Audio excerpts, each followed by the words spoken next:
नमस्कार दोस्तों, आरएसएस के बारे में हम हर दिन कोई ना कोई बात सुनते आए हैं। खासकर आरएसएस लीडर का स्टेटमेंट आए दिन नेशनल सेंसेशन बन जाते हैं। फिर चाहे वो नरेंद्र मोदी हो या अमित शाह, उससे पहले अटल बिहारी वाजपेयी जी हो या लाल कृष्ण आडवाणी जी, ये सारे पॉलिटिकल लीडर आरएसएस से ही उभरे हैं। पॉलिटिकल पार्टी ना होकर भी इंडियन पॉलिटिक्स में आरएसएस को नजरअंदाज नहीं किया जा सकता है। कैसे बना आरएसएस देश का नॉन पॉलिटिकल ऑर्गेनाइजेशन? चलिए दोस्तों, इस वीडियो में जानते हैं आरएसएस लीडर और उनके पॉलिटिक्स के साथ साथ देश के उनके इफेक्ट्स के बारे में। तो दोस्तों, आपको ये वीडियो इंफॉर्मेटिव लगेगा तो लाइक एंड सब्सक्राइब जरूर कीजिएगा। 27 सितंबर 1925 का वह सुहाना दिन था जब डॉक्टर हेडगेवार ने आरएसएस की नींव रखी। ब्रिटिश राज के खिलाफ जंग लड़ने वाले क्रांतिकारियों के जो संगठन बने थे, उनमें से एक थी कलकत्ता के अनुशीलम समिति। स्टूडेंट लाइफ में मेडिकल की पढ़ाई कर रहे हेडगेवार अनुशीलम समिति में ज्वाइन हो गए थे। लेकिन क्या आप जानते हैं, डॉक्टर हेडगेवार उसके बाद कांग्रेस में शामिल हो गए थे। गांधी जी के असहयोग आंदोलन में शामिल होने की वजह से ब्रिटिशर ने हेडगेवार को 1 साल के लिए जेल में कैद कर दिया था। डॉक्टर हेडगेवार का विचार उस वक्त बदला जब 5 साल तक चला खिलाफत यानी असहयोग आंदोलन पूरी तरह से फेल हो गया था। यहीं से डॉक्टर हेडगेवार जी के मन में आरएसएस की स्थापना का विचार आया और साल भर के अंदर उन्होंने संगठन का काम शुरू कर दिया। आरएसएस के अंदर टोटल 30 ऑर्गेनाइजेशन इन्फॉर्म की गई। आजादी के आंदोलन के अलावा वो सारी ऑर्गेनाइजेशन एजुकेशन फील्ड में बढ़ चढ़ कर काम कर रही थी। 1940 आते आते मुस्लिम लीग पाकिस्तान का प्रस्ताव लेकर आई और दुख की बात यह थी कि उसी साल हेडगेवार जी की मौत हुई।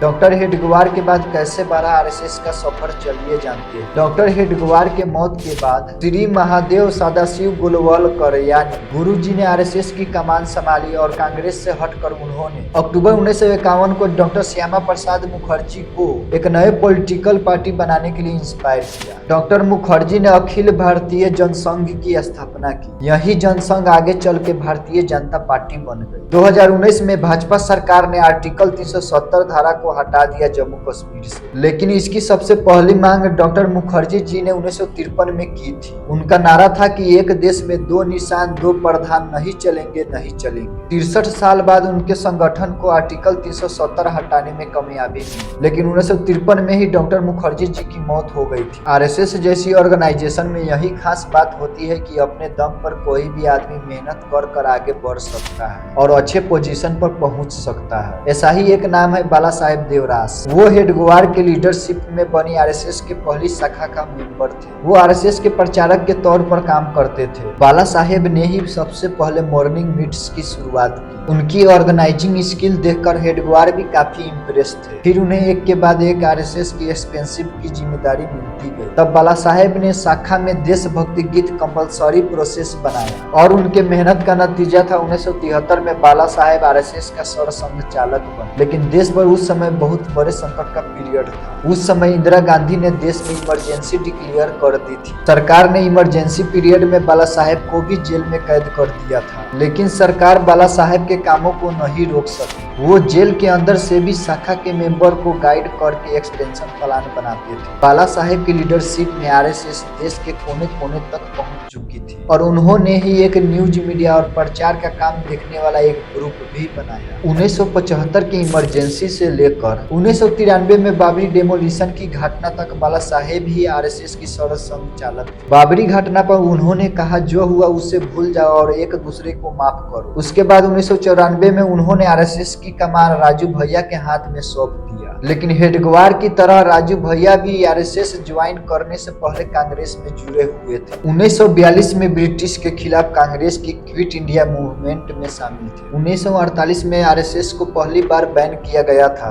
तब राजू भैया ने सरकार के खिलाफ सत्याग्रह भी किया था। वो राजू भैया ही थे जो सबसे पहले गौ रक्षा लॉ की मांग उठाई थी और सरकार को यह कानून बनाने पर मजबूर किया था। राजू भैया ऐसे पहले संघ चालक थे जिन्होंने आरएसएस में किए जा रहे हर काम की रिटेन रिपोर्ट तैयार करने की शुरुआत की। वो हर एक स्टेट से काम की रिपोर्ट मंगवाते और डॉक्यूमेंट करते। पंजाब में हिंसाचार हुआ था तो राजू भैया ने पंजाब के लोगों को मदद के लिए पंजाब पीड़ित सहायता बनाई और स्वयं सेवकों को डोनेट देने के लिए गुजारिश की। सारे स्वयं सेवकों ने अपने हैसियत के हिसाब से डोनेट किए। यहाँ तक कि जेल में कैद सदस्यों सब ने भी जेल में काम की कमाई डोनेट कर दी। लेकिन सरप्राइजिंग बात यह है कि ना कोई राजू भैया ने डोनेट के लिए भाषण दिया था, ना कोई सभा की थी, ना कोई प्रचार किया था। सिर्फ उनके गुजारिश से देश भर के आरएसएस मेंबर पंजाब पीड़ितों के मदद के लिए सामने आए। राजू भैया ने ही आरएसएस से जुड़ी विश्व हिंदू परिषद के साथ राम मंदिर आंदोलन को देश भर में पहुंचाया और उन्हीं की लीडरशिप में आरएसएस के साथ भाजपा को इतनी ताकत मिली कि 1958 में भाजपा ने सेंटर में पावर हासिल कर ली। आरएसएस में मेंबर की फिजिकल ट्रेनिंग के साथ साथ उनकी इंटेलेक्चुअल नॉलेज बढ़ाकर उनमें देशभक्ति की भावना बढ़ाने का काम किया जाता है। मुश्किल टाइम में देशवासियों के हेल्प के लिए सारे मेंबर मिलजुल कर आगे बढ़ते हैं। देश के हर एक इंसान को एजुकेट करने का उद्देश्य लेकर आरएसएस एजुकेशन सेक्टर में काम कर रही है। छोटे छोटे गांव में जहां स्कूल नहीं है वहां आरएसएस के मेंबर एजुकेशन पहुंचाने का काम भी करती है और इसीलिए आज आरएसएस गौरव के साथ कह सकता है कि जनहित में काम करने वाला देश का सबसे बड़ा संगठन है।